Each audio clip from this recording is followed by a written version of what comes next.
ॐ अथ कीलकम्। ॐ अस्य श्रीकीलकमन्त्रस्य शिवऋषिः अनुष्टुप् छन्दः। श्रीमहासरस्वती देवता श्रीजगदम्बा प्रीत्यर्थं सप्तशती पाठाङ्गत्वेन जपे विनियोगः। ॐ नमश्चण्डिकायै। मार्कण्डेय उवाच। ॐ विशुद्धज्ञानदेहाय त्रिवेदी दिव्यचक्षुषे श्रेयः प्राप्तिनिमित्ताय नमः सोमार्धधारिणे।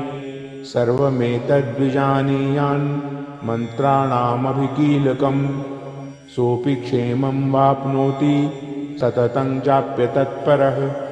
सिद्ध्यन्नुच्चाटनादीनि वस्तुनि सकलान्यपि एतेन स्तुवतां देवी स्तोत्रमात्रेण सिद्ध्यति।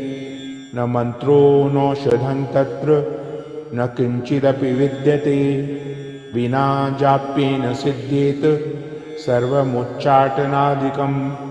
समग्राण्यपि सिद्ध्यन्ति लोकशङ्कामिमाङ्घरः। कृत्वा निमन्त्रयामास सर्वमेवमिदं शुभम्। स्तोत्रं वै चण्डिकायास्तु तच्च गुप्तं चकार सः। समाप्तेर्न च पुण्यस्य तां यथावन्नियन्त्रणां सोऽपि क्षेमं वाप्नोति सर्वमेवं न संशयः।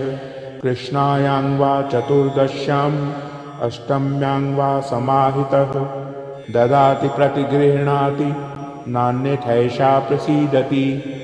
इत्थं रूपेण कीलेन महादेवेन कीलितं यो निष्कीलां विधायैनां नित्यं जपति संस्फुटं। स सिद्धः स गणः सोऽपि गन्धर्वो जायते नरः। न चैवाप्यटतस्तस्य भयं क्वापीह जायते। नापमृत्युवशं याति मृतो मोक्षं वाप्नुयात्। ज्ञात्वा प्रारभ्य कुर्वीत न कुर्वाणो विनश्यति।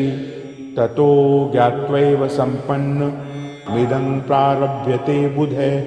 सौभाग्यादि च यत्किञ्चिद् दृश्यते ललनाजने तत्सर्वं तत्प्रसादेन तेन जाप्यमिदं शुभम्। शनैस्तु जप्यमानेऽस्मिन् स्तोत्रे सम्पत्तिरुच्यकैः भवत्येव समग्रापि ततः प्रारभ्यमेव तत्। ऐश्वर्यं यत्प्रसादेन सौभाग्यारोग्यसम्पदः शत्रुहानिः परो मोक्षः स्तूयते सा न किञ्जनैः। ॐ इति देव्याः कीलकस्तोत्रं सम्पूर्णम्।